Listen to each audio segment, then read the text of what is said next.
Adventist World Radio, the voice of hope. Radio feon'ny fanantenana na ny AWR.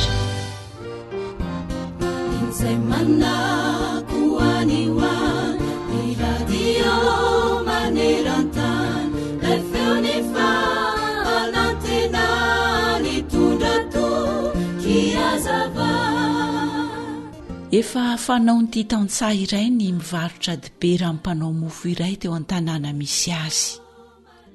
Indray andro anefa dia tapa-kevitra ingam-panao mofo mba handanjany dibera izay novidiany tamin'ilay taon-tsaha mpivarotra dibera raha toa ka tena lanja marina tokoa no omen'ilay taon-tsaha azy na tsia. Rehefa nanamarina ny lanjany dibera nefa ilay mpanao mofo dia tezitra mafy satria tsy ara-dalàna ny lanjany dibera nomen'ilay taon-tsaha azy ka nanapa-kevitra ingam-panao mofo fa hitory ilay taon-tsaha ka hampiakatra izany any amin'ny fitsarana mihitsy. Rehefa niroso ny fitsarana dia nanontanyilay taon-tsaha mpivarotra dibera ny mpitsara raha toa ka mampiasa fandrefesana tsara izy na tsia. Dia namaly ny mpitsara ilay taon-tsaha ka nanao hoe: "Tompoko, olona tambany vohitra ary tsy manana fandrefesana ara-dalàna, saingy manana mizana kosa." Dia nanontany an'ilay taon-tsaha indray ilay mpitsara nanao hoe: "Ahoana ary ny fomba andanjanao ny dibera izay ataonao?" Dia izao no navalin'ilay taon-tsaha: "Tompoko, efa fotoana maro lasa izay dia mpividy mofo 1 kilao amin'io mpivarotra mofo mandrakariva ary isan'andro rehefa tonga mivarotra mofo amiko izy dia apetrako eo amboniny mizany izany ary ny dibera mitovy lanja amin'izay nomeny no omeko azy indray kosa. Ka raha misy izany olona tokony ho enjehana sy ho tsaraina tompoko dia tsy izaho, satria ny lanja izay nomen'ilay mpanao mofo tamiko ihany no nandanjako ny dibera izay nomena azy." Eny tokoa ry mpiaino namana, aza manao ratsy fa miverina aminao ihany izay ataonao. Izay afafy dia tsy maintsy jinjaina. Ny ohabolan'ny Ntaolo ihany koa dia manao hoe: "Ny tody tsy misy fa ny atao no miverina." Ka raha tianao anao tsara aminao izany ny hafa dia manaova ny tsara amin'izy ireo ihany koa. Ary ny tenin'Andriamanitra dia milaza mazava izany ao amin'ny Lioka 9:9-30 manao hoe: "Ary arak'izay tianareo ataon'ny olona aminareo dia mba ataovy aminy kosa." Amen. Anisan'andro no fonaina raisoamampo fazamalaina fatomotrany andro izay. Sakafo mahasoa, mahasalama, mahavelona, atolotry ny feon'ny fanantenana.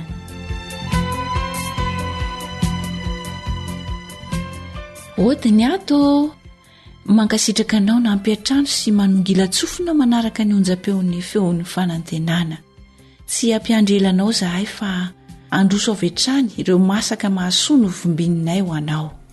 Fanjaniaina no hitondra izany ho anao eto miaraka amin'ny Sam isahana ny ara-teknika.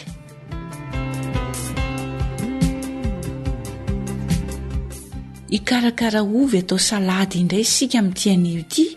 Ka ireto avy izany ny zavatra homanina mba hahafahana manao izany salady amin'ny ovy izany. Mila ovim-bazaha isika aloha. Marihana fa ny fatrany dia arakarak'izay itiavanao ny abetsany, arakaraka ny abetsaky ny olona izay homana izany no anaovanao ny fatrany, fa ny zavatra ilaina kosa dia ireto avy: ovim-bazaha na ovy boribory ireny. Dia mila legioma isan-karazany isika toy ny beteravy mena, piti-pois, voatabia na tomato isika, tongolo be na tongolo Egypta. Dia mila ihany koa isika raha tiantsika trondro masaka efa voakapakapa na sardina ihany koa tsy maninona dia mila atodina andrahoina aman-kodiny isika. Ankoatr'izay ihany koa dia mila zava-manitra fanao amin'ny sakafo isika toy ny persila, ny dipoavatra sy ny sisa arakarak'izay itiavanao zany anatsarana ny anitry ny ovy izay ataontsika salady. Dia mila lasosy amin'ny voasary makirana ihany koa isika mba hanatanterana amin'ny fikarakarana. Averina indray zany ny zavatra ilaina. Mila ovy isika dia mila legioma isan-karazany. Azosika ampiana ireto zavatra ny tany saina ireto fa santionany ihany zany no tononona eto toy ny pitipoa, betravy mena, voatabia na ny tomaty, ny tongolo be na ny tongolo Egypta. Dia mila zava-manitra fanao amin'ny sakafo ihany koa isika toy ny persily, ny dipoavatra, mila tongolo maitso ihany koa isika. Any amin'ny toerana hafa moa misy ny anan-drano tsara dia azontsika ampiasaina ihany koa zany anaovana an'ity salady ity. Na salady mihitsy aza izay tianao mety avokoa dia mila atody izay nandrahoina aman-kodiny isika. Dia mila lasosy amin'ny voasary makirana. Ireo zany no zavatra ilaina.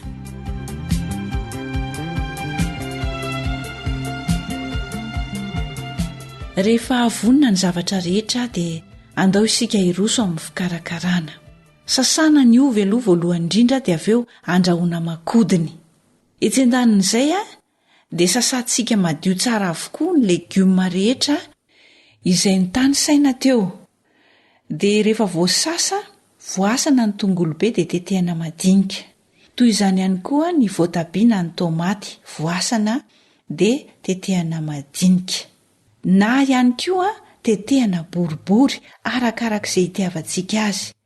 Dia andrahoina aman-kodiny ny atody, andrahoina masaka zany. Alaitsika ihany koa ny pitipoa dia andrahoina mba ho masaka.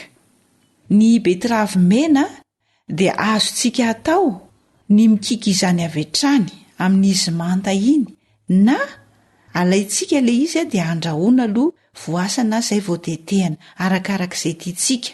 Raha tiantsika ny ampiasa ny anan-drano na tongolo maitso dia sasana madio dia tangosana raha anan-drano.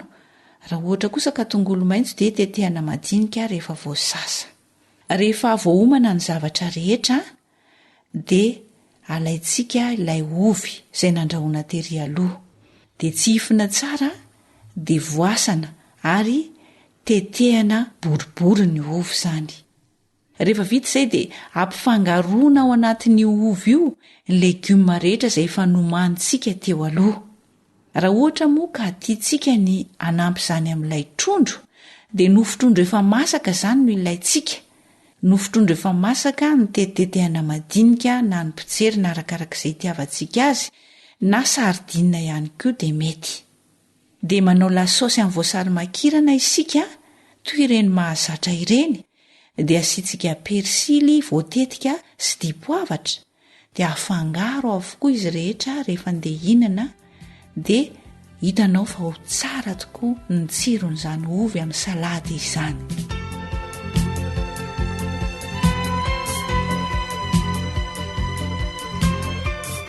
Aleo averina kely ny fomba fikarakarana tsotra dia tsotra. Andrahoina aman-kodiny ny ovy. Etsy andanin'izay dia sasana madio ny legioma efa nomanina, ny voatabia, ny tongolo be. Ireny zany ny avy hatrany dia voasana dia tetehana. Azo atao tetika boribory ny voatabia, azonao atao tetika madinika ihany koa. Pitipoa andrahoina, ny betravy mena indray manana safidy ianao na andrahoinao. Dia izay vao voasana dia tetehana madinika na avy hatrany dia kikisana toy ny mikiky karaoty. Ny anan-drano ihany koa raha tianao dia azo tangosana avy hatrany rehefa voasasa madio tsara dia efa homanina eo. Ny atody moa rehefa masaka dia voasana dia tetehana arak'izay itiavanao azy. Dia afangaro ao anatin'ilay ovy efa nomanina tery aloha izay efa voatetika boribory zany ny voasana dia nitetehana boribory. Rehefa vita izay dia manao lasosy amin'ny voasary makirana isika na lasosy mangatsiaka hafa tsy maninona. Dia asiana persily sy ny dipoavatra sy ny sisa ao anatiny. Ireo zava-manitra fanao amin'ny sakafo zany mety avokoa. dia avy eo afangaro amin'ilay ovy niaraka tamin'ny legioma tery aloha ireo rehetra ireo. Mialohan'ny hinanana azy no ampifangaroana ilay lasosy amin'ny vinaingitra. Tsara ho marihana fa mora levona kokoa ny ovy izay atao salady raha mbola mafana no asiana n'ilay lasosy. Dia anjaranao izany mikarakara. Azo atao toy izany no mangahazo lena, ny vomanga ovy, izany hoe ilay vomanga tsy mamy ireny izany a, tsy le mamy be fa le fanao amin'ny sakafo azo atao laoka. Toy izany ihany koa ny katsa maitso fa saingy esorina ilay kolakolany ao anatin'iny ilay ohatran'ny tahony na voany noho isika rehefa masaka. Mitovy avokoa ny fomba fikarakarana azy rehetra.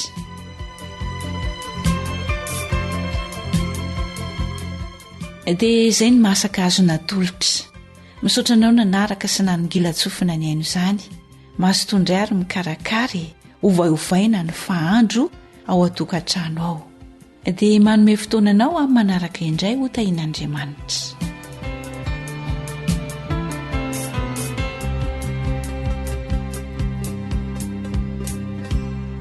Ankoatra ny fiainoana amin'ny alalan'ny podcast dia azonao atao ny miaino ny fandaran'ny AWR sampana teny malagasy amin'ny alalan'ny Facebook isanandro amin'ity pejy ity. AWR feon'ny fanantenana. AWR manolotra ho anao feon'ny fanantenana.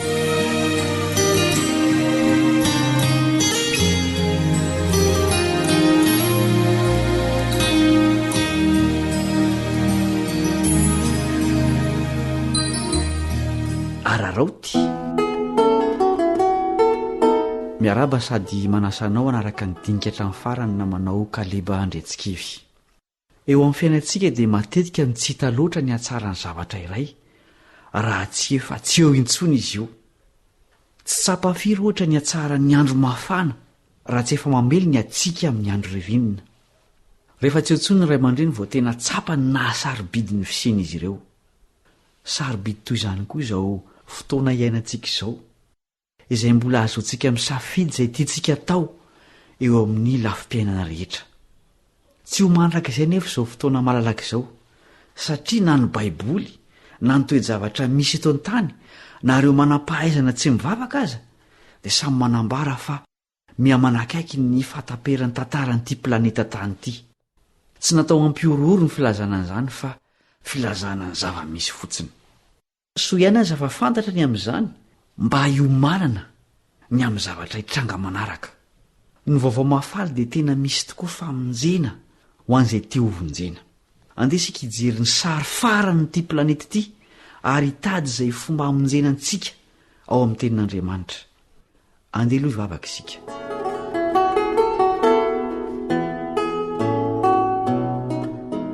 Rainay izay ny an-danitro, miariary amin'ny fomba maro fa tsy ho azo elana tokoa ny farany zavatra rehetra. Ampianaro iray hiaino sy hanaraka ny lalam-pamonjena ao amin'ny teninao.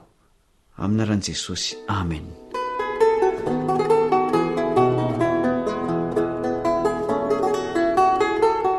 Tena azo antoka fa hifarana ny tantaran'ny fahotana sy ny fahafatesana eto amin'ity planeta misy antsika ity.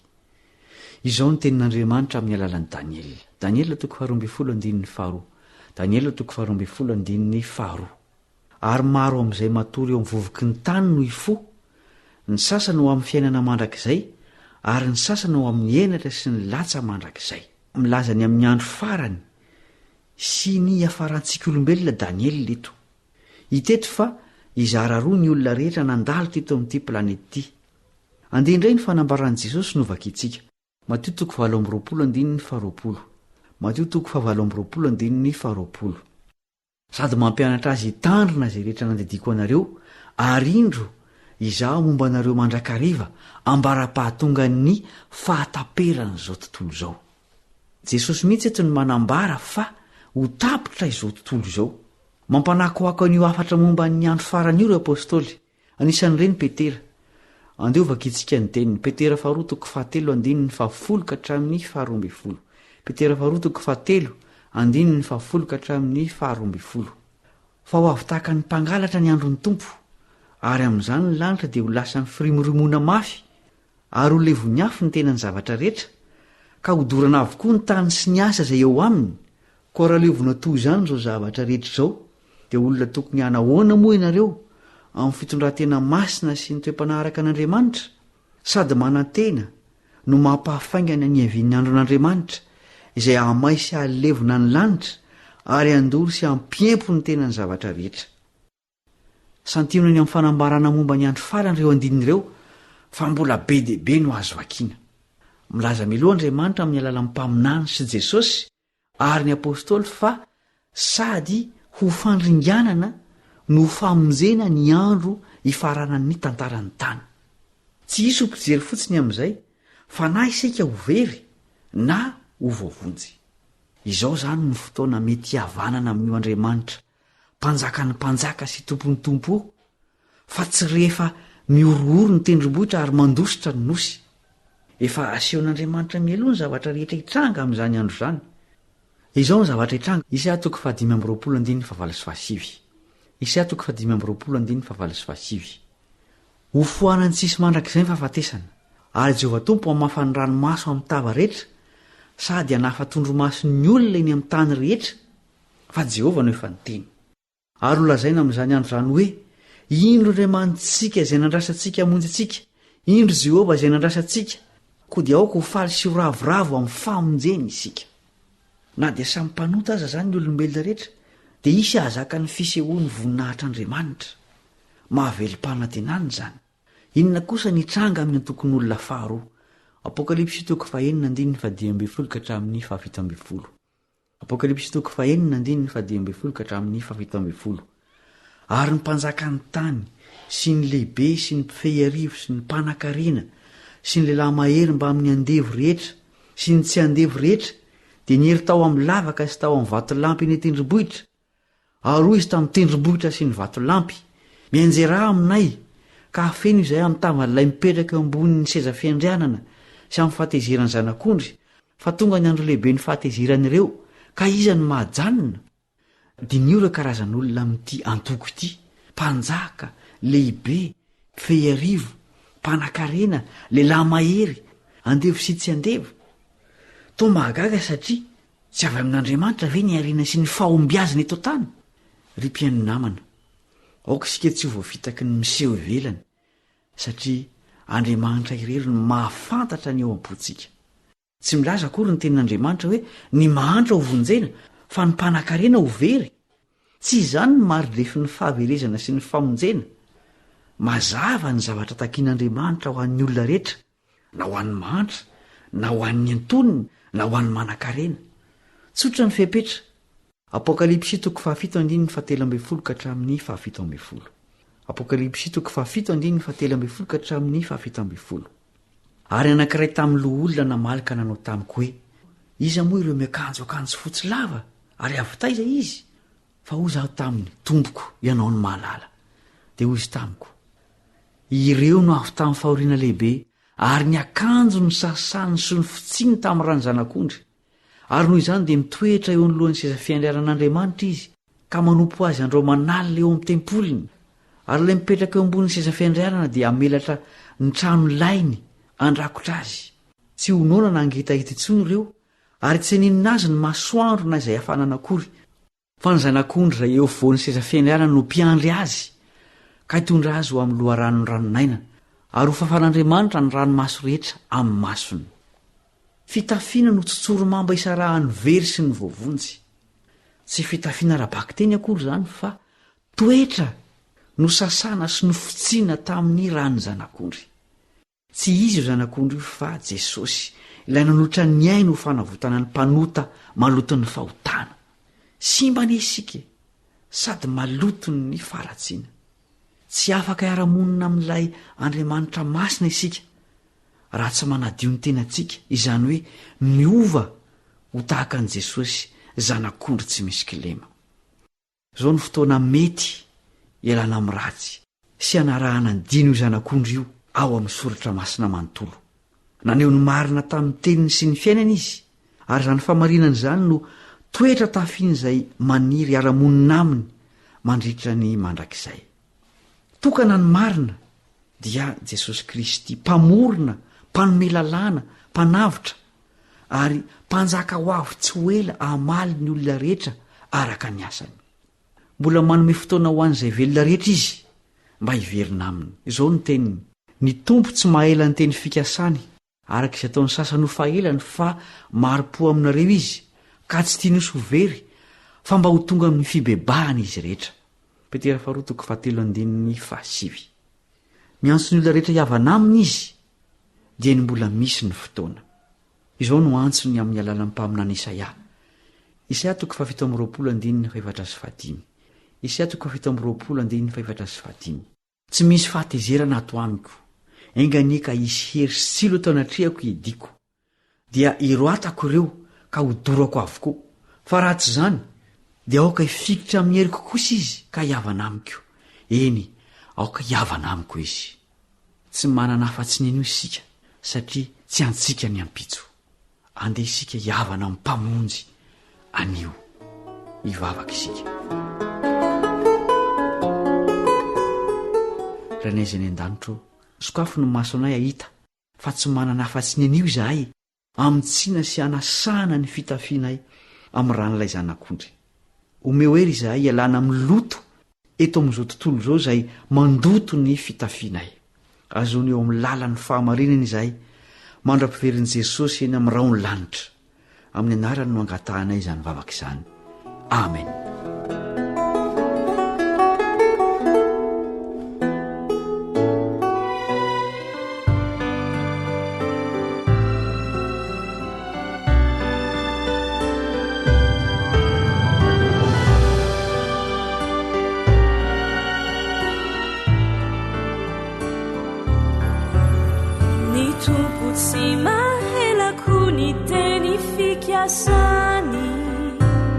Fa miambena fony anao mareta mivava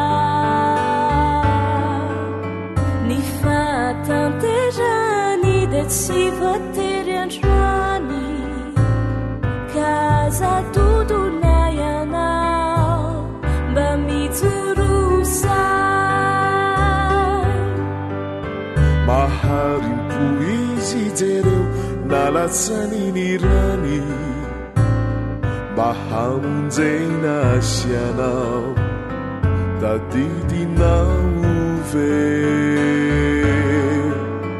zay zakanao iany ane no hindro ampitondrainy mba hanefena ny toetranao ka maherezare tsy tiny hisofary mizanany rehetra kaotianao hahery ampaharetana zay zakanao iany ane no indro ampitondrainy mba hanefena ny toetranao ka maherezare Emerfundy.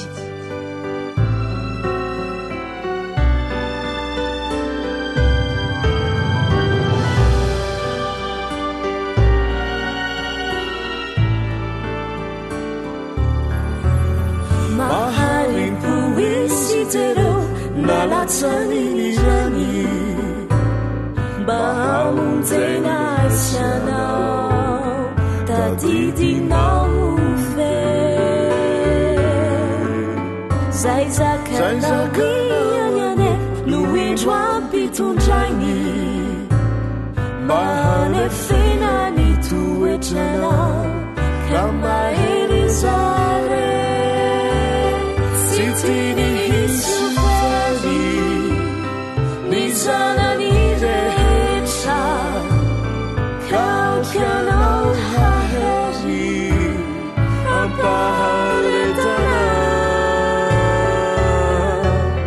zay zakanao iany ane no indro ampitondrainy mba hanefena ny toetranao ka maherezare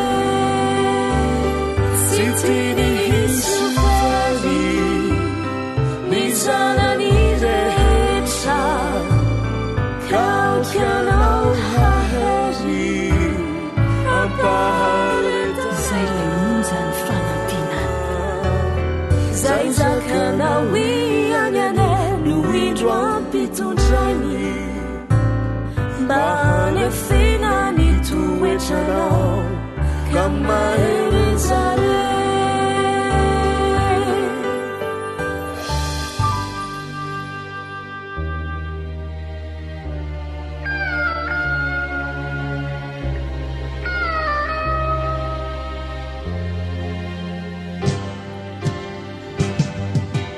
feon'ny piaino feon'ny piaino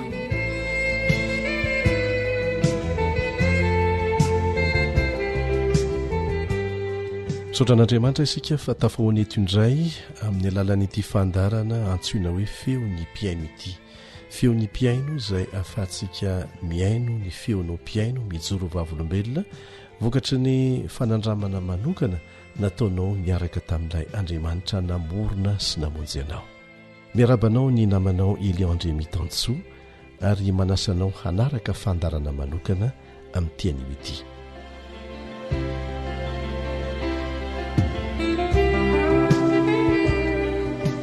anisan'ny mampiavaka ny fandarana feon'ny piaino mantsy ny fahamaliana ihany koa ny fanontaniana izay alefantsika piaino ny akamaroany dia valianay amin'ny alalan'ny telefona amin'ny alalan'ny email arakaraka izay handefasanareo ny fanontaniana ty aminay fa amin'nytian'io ity dia be dehibe ny nanontany hoe ahoana marina ny amin'ilay hoe fanononana ny anaran'Andriamanitra ray sy Jesosy zanany izay misy adihevitra be dehibe amin'izao fotoana izao ilay hoe Yeshua dia anokana fotoana isika mba hamalinan'izay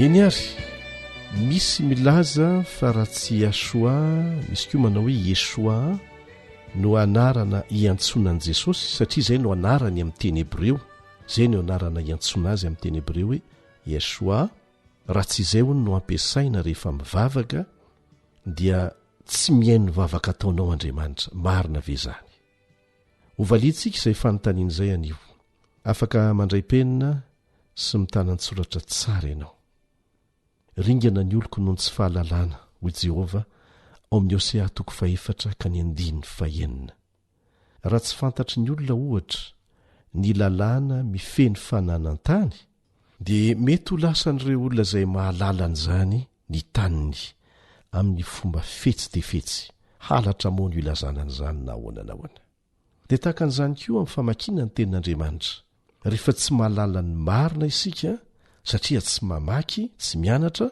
dia azo fitahina Jesosy dia efa nilaza fa milohany evindrainy amin'ny raony lanitra dia nisan'ny famantarana nomeny ny hisihan'ireo mpaminany sandoka sy mpampianatra sandoka arak'izany anaran'izany dia mpampianatra sandoka izy ireny ka ny vahaolana dia mianatra ny marina ihany tahaka nataon'ireo olona tao Bery ao amin'ny asan'ny apôstôly 7:10 laza mihitsy ny apôstôly fa ny toe-panahin'ny olona tao dia tsara lavitra tsara noho ny tany Tesalonika satria nahoana na dia ny apôstôly aza ny nampianatra ny tenin'Andriamanitra azy ireo dia no amarininy izy ireo tao amin'ny tenin'Andriamanitra izay rehetra reny no amarininy tsy menatra mihitsy izy manamarina ary izay toetra ny manamarina izay natonga azy ireo hanana toe-panahy tsara noho ny tany Tesalonika ka eto izay dia manasa anareo na izay zavatra renareo eto na zavatra hitanareo anaty Facebook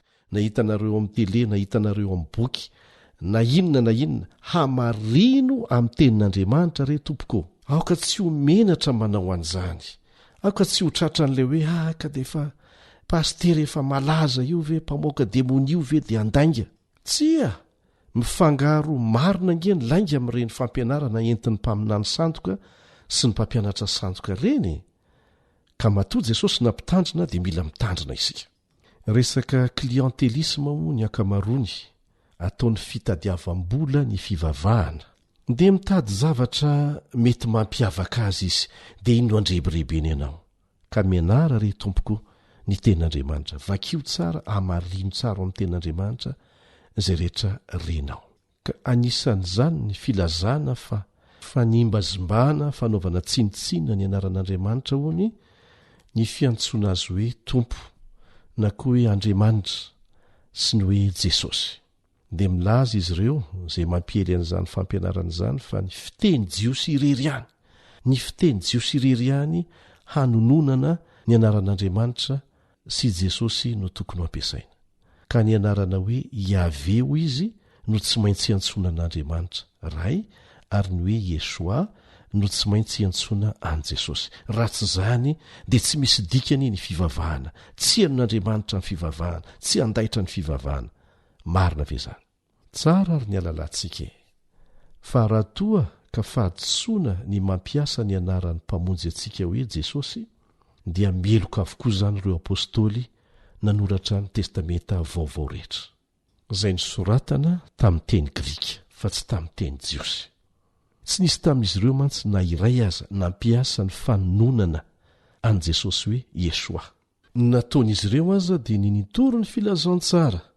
sy nanoratra tamin'ny anaran'ny tompo jesosy izay midika hoe kurios yesos amin'ny teny grika izay ny nampiasainy kurios yesos ary nanoratany ny testamenta vaovao aka ohatra isika ao amin'ny asin'ny apôstôly toko 7:1 asin'ny apôstôly toko 7:1 dia izao nyvakintsika ao mino an' jesosy tompo ny hoe jesosy tompo eto dia yesos kurios amin'ny teny grika mino an' jesosy tompo dia hovonjeny ianao sy ny ankonanao azonao vakiana koa ny tesaloniana 1:1 tesaloniana 1:1 sy ny filipiana 3:7 filipiana 3:7 atao amin'ity andininy farany itya ny apôstôly paoly dia ampiasainy miaraka mihitsy ny hoe kristy jesosy tompo ka diso ve izy nampiasan'izany ny fampiasana ny anaran'i jesosy amin'ny fiteny grika izay nampiasaina tamin'izany fotoana izany dia ny eken'andriamanitra nahazo valim-bavaka na vita fahagagana samihafa ny apôstôly izay nampiasan'izany hatramin'izao dia samy hazona rariny sy valim-bavaka avy amin'ny tompontsika ny fanononana azy hoe tompo na jesosy ny zavatra nampitandreman'i jesosy atsika dia ny hoe tsy izay manao amiko hoe tompoko tompoko no hiditra amin'ny fanjakan'ny lanitra fa izay manao sitrapony raiko izay any an-danitra mety manonona hoe yesoa ianao fa tsy manao sitrapony mihitsy dia lazainy mazava fa tsy fantany velively ianao amin'izay fotoana izay raha ny anarana hoe iave indray izay hiantsoana an'andriamanitra ray amin'ny teny jiosy dia izao ny tsara ho fantatsika ny jiosy a dia nandahany tsy hanonona an'izany mba ho fanajana n'izany anarana masina izany hatramin'izay ka hatramin'izao ary tsara koa ny alalantsika fa nisoratana tamin'ireny tsoratra ny teny hebreo taloha tsy nisy zanatsoratra mihitsy dia tsy haivakiana fa ireo olona mpamaky ihany nampiditra n'ireo zanatsoratra mba amora ny famakiana azy dia takan'izao zany a no teny nanoratana ny anaran'andriamanitra hoe yave YHWH YHWH reny tsoratra avokoa ireo hainao ve ny manonona an'izany ary dia izay no natonga ny jiosy napiditra zanatsoratra mba hahafahana manonona azy hoe yave hatramin'ny fotoana tsy nahafahana ny hain'ny fomba nanonana an'izany a fa iny ela dia nanjary adino ny fomba fanononana azy na teo anivon'ny jiosy azy no sady tsandry zareo raha teo nampiasan'izany ho fanajana ny anaran'andriamanitra fa ny nasolony azy ary nahazatra ny jiosy hatramin'izay ka hatramin'izao aza no reo antonoro reo dia nataondry zareo hoe adonay ADONA ikely adonay izay mbola midika hoe tompo ihany koa izay ny fiantsony an'andriamanitra ray ary tsy nisy fanameloana avy amin'andriamanitra mihitsy ao amin'ny ten'andriamanitra manontolo tamin'ny nanaovan'izy ireo an'izany ny israelita dia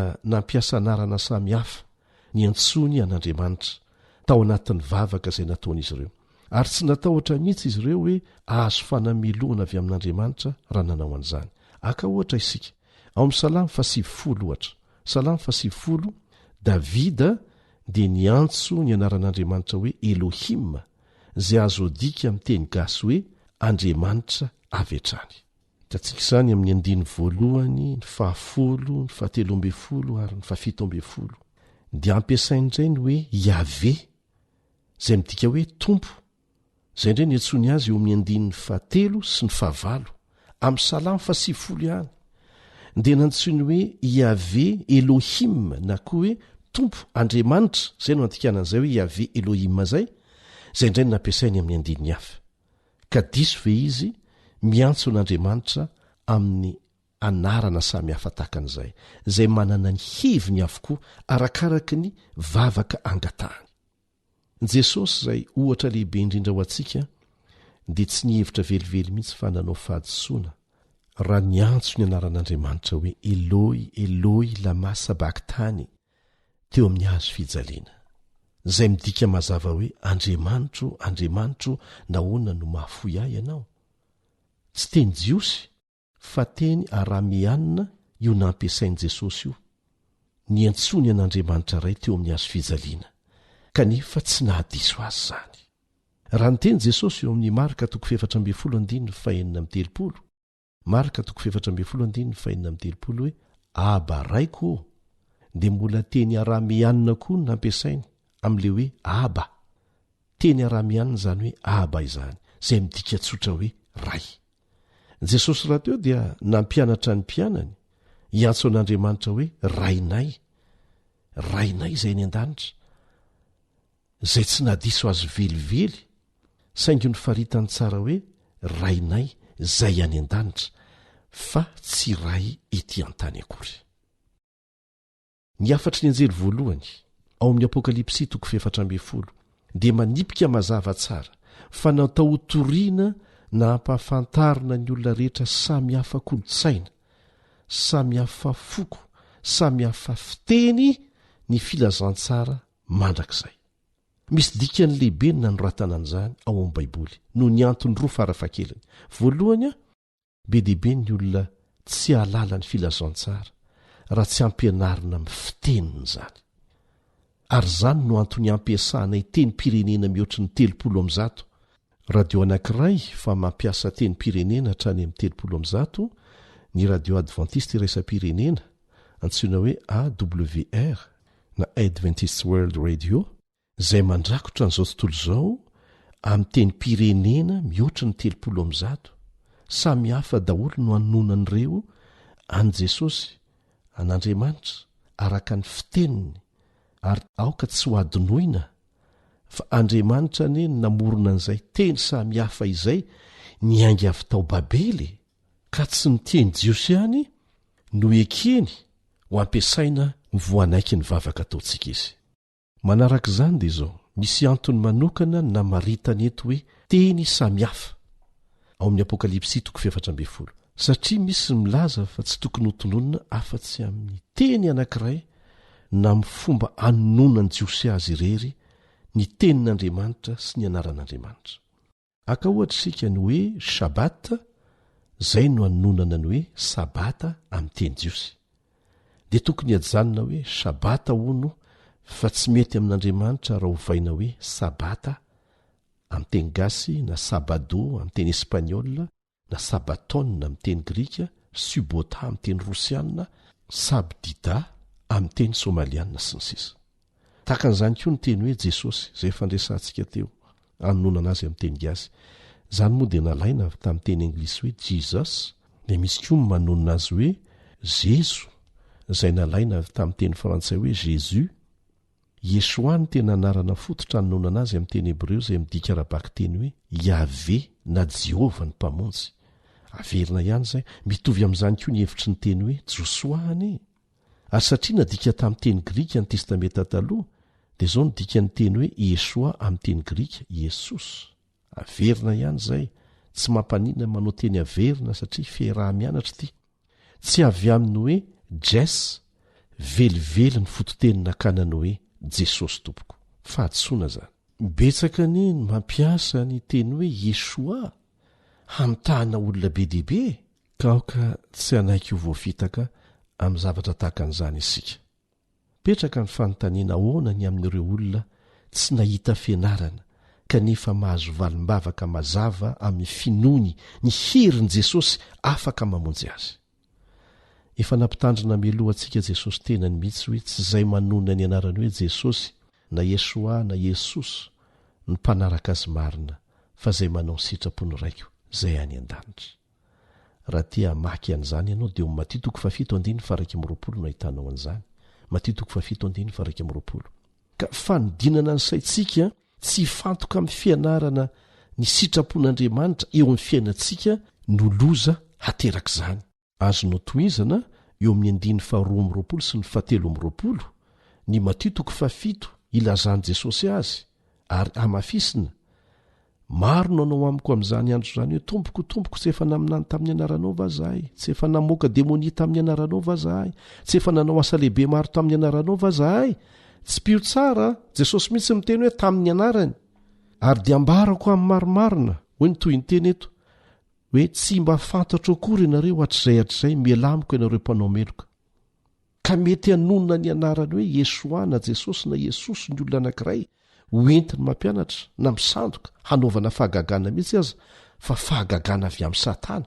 Kanefa tsy Jesosy velively ilay tena izy no resahana ary natonga an Jesosy nanazava fa tsy rehefa manonona ny anarako akory dia avy amiko fa izay manao sitrapony raiko izay any an-danitra. Aoka ho amafisina sy averimberina izany. Ny Apokalipsy 4:20 Apokalipsy 4:20 dia milaza mazava fa navelan'Andriamanitra ampianarina amin'ny teny samihafa ny filazantsara. Izany hoe fomba fanononana samihafa fa tsy amin'ny teny hebreo iry akory.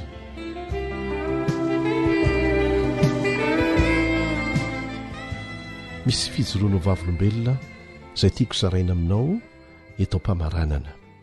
Tsaroako eto ny ray mpianakaviana anankiray namanga ny studiony radio feon'ny fanantenana na ny AWR dia nijoro vavolombelona tamin'ny fanasitranana mahagaga nataon'i Jesosy tamin'ny zanany vavikely.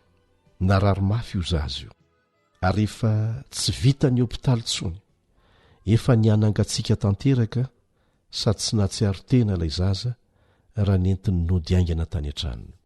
Rehefa tonga tao an-trano izy dia nampilefitra ny lohaliny sady notrotroiny teny an-tana n'ilay zanany efa miamangatsika tanteraka dia nanonona n'izao teny tsotra izao tamin'ny mpahangovitana izy nataony tamin'ny fony rehetra ilay vavaka manao hoe Jesosy io vonjeo ny zanako.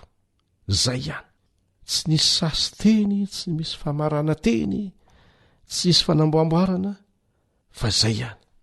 Fa raha vantany vao vita ilay vavaka dia nianafana ilay zaza nanomboka tany amin'ny tongony, sitrana tsy nila fanafody akory. Efa vehivavy lehibe io zazy io amin'izao fotoana izao mbola velona sy miririso amatsara any izy ary manompo an'Andriamanitra ny vavaka nataony ray mpianakaviana ity tamin'ny fony rehetra amin'ny finoana tamin'ny anaran'i Jesosy teny valy ary marobe ny takan'izany. Tsy Yeshua no nampiasainy tamin'io fa Jesosy. Afaka mihaino teny gasy ny Andriamanitsika, afaka mamaly tsara ny vavaka ataontsika amin'ny teny gasy tsara mihitsy ny Andriamanitsika. Be dia be ny fijoroany vavolombelona lifanay izay manam-porofoana izany. Ka aoka rehetra tsy anaiky ho voarebirebin'ireo mpitondra fivavahana sasany izay mitady ny fomba rehetra hampiavaka azy fotsiny amin'ny hafa mba hampitombo ny olona manaraka azy na dia tsy ara-baiboly velively aza ny fampianarany.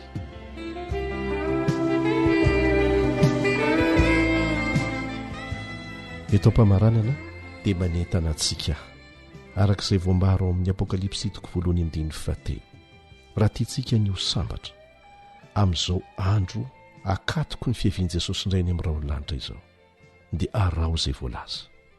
Dinio ny tenin'Andriamanitra, dinio ho an'ny tenanao manokana ambavaka satria tsy ho sambatra mihitsy ianao raha tsy manao an'izany araka ny voalaza ao amin'ny Apokalipsy 1:13.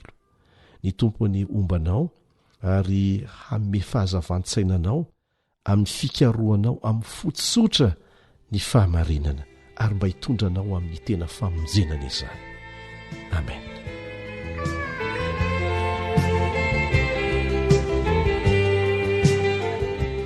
izay koa ny namarana ny fiarantsika teto tamin'ity anio ity manao mandra-pionana manaraka indray ny mpiara-mianatra aminao Eliandry amin'ny tanso.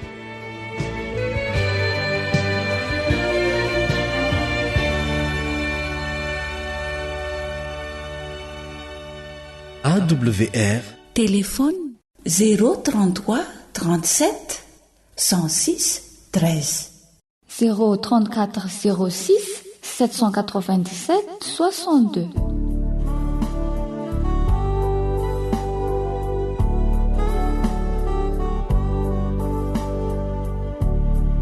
Antokopihira antsa ny fanambarana imeritsy atosika.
Listening to Adventist World Radio, the voice of hope.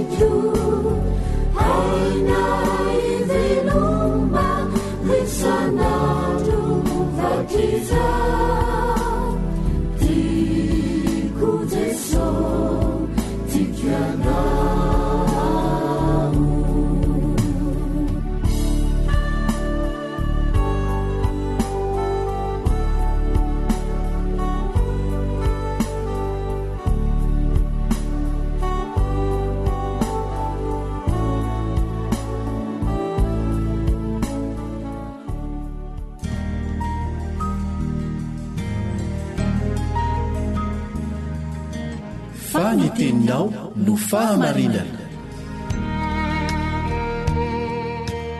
lalana manokana fianarana baiboly avoaka ny fiangonana advantista maneran-tany. iarahanao amin'ny radio feo ny fanantenana.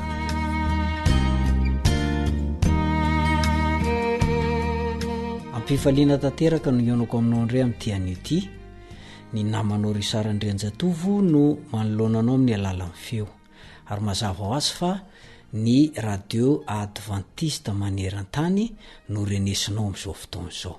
Ao anatin'ny fianarana ny soratra masina isika ary makafakany amin'ny atao hoe mampanjaka ny fiadanana.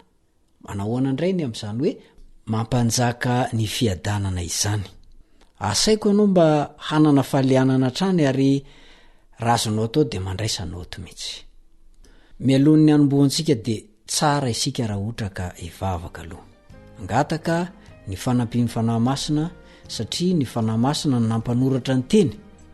Dia ny fanahy masina ihany no afaka hampazava izany amintsika. Vavaka isika.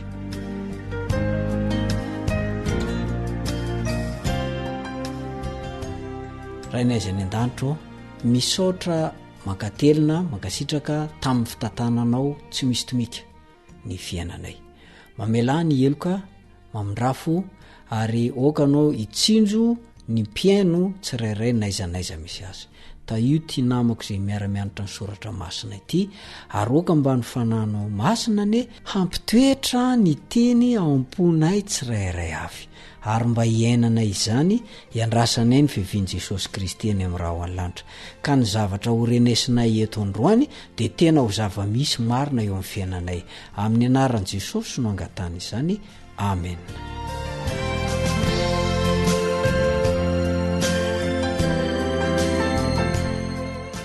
Mampanjaka ny fiadanana. Zay ny lohateny lehibe ary ny fizaran-dohateny kely dia manao hoe ny fiangonana tafika miray hina.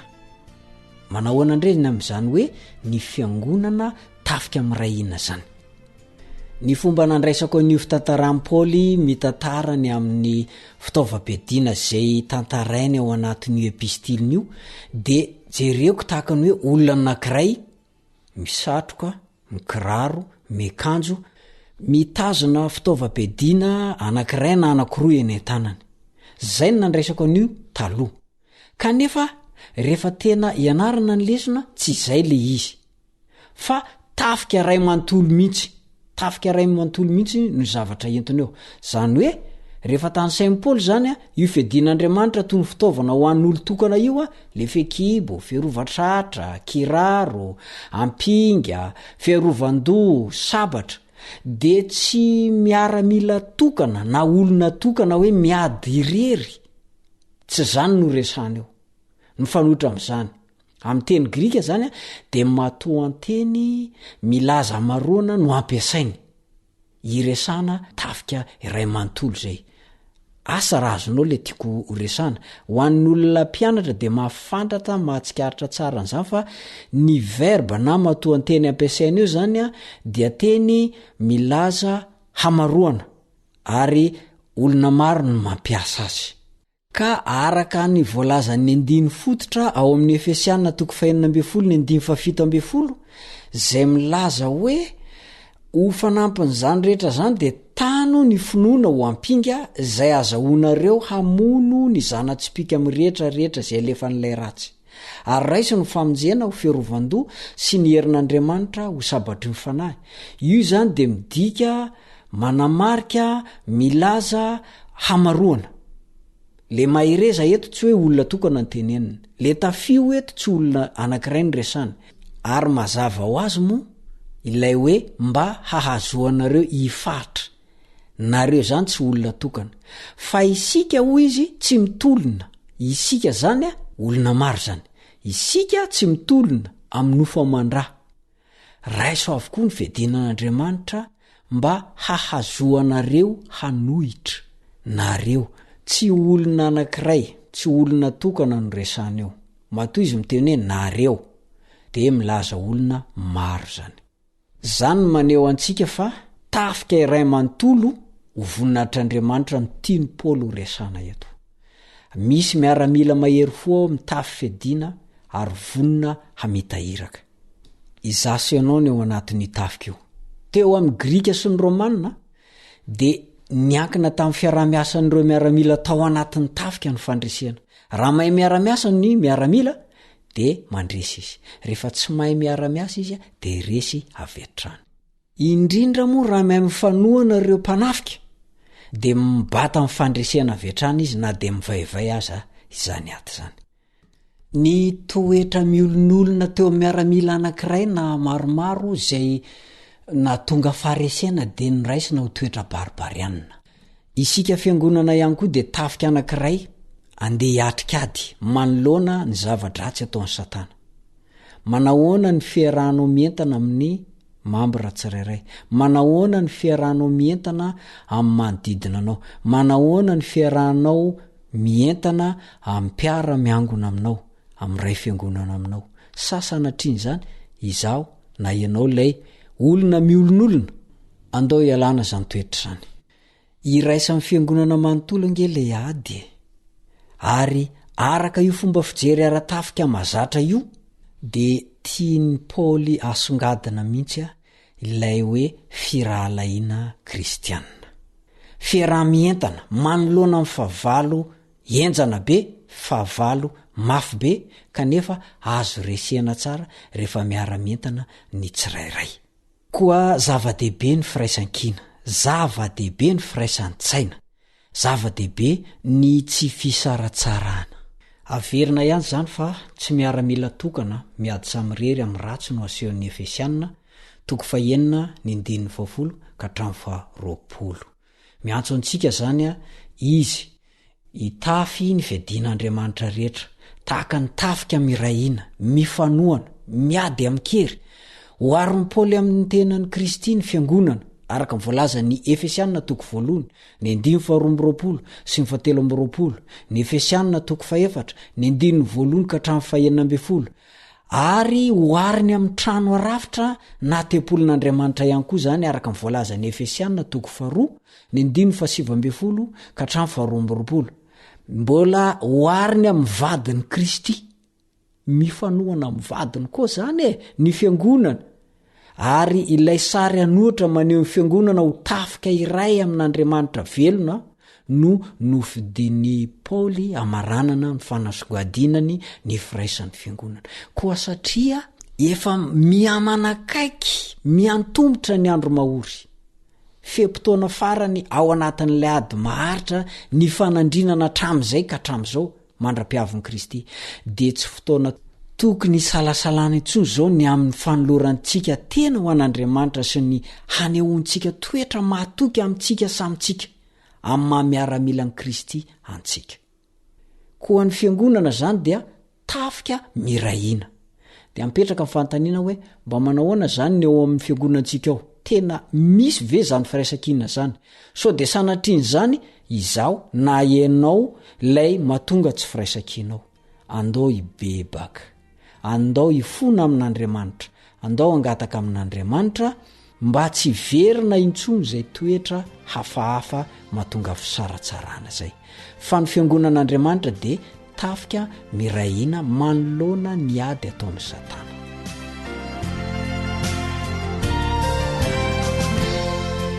hatreo ny fotoana afako miaraka aminao amin'teny ity ary mametraka amin'ny mandra-piona mandra-pitafa aminao indray ny namanao ry Sarandrianjatovo ary ankasitrana tanteraka ny fiarahanao tamiko nampitan'ny feo nakany amintsika de ny teknisianina Nartina mandra-piona tompoko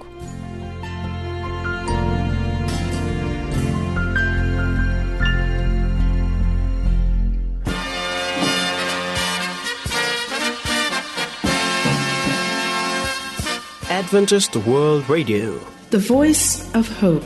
Radio feon'ny fanantenana. Ny farana treto, ny fanarahanao ny fandaharan'ny radio feo fanantenana na ny AWR amin'ny teny malagasy. Azonao atao ny mamerina miaino sy maka maimaimpoana ny fandaharana vokarinay amin'ny teny pirenena mihoatriny 100 amin'ny fotoana rehetra. Raisoaryn'ny adresy ahafahanao manao izany. awr.org na feofanantenana.org.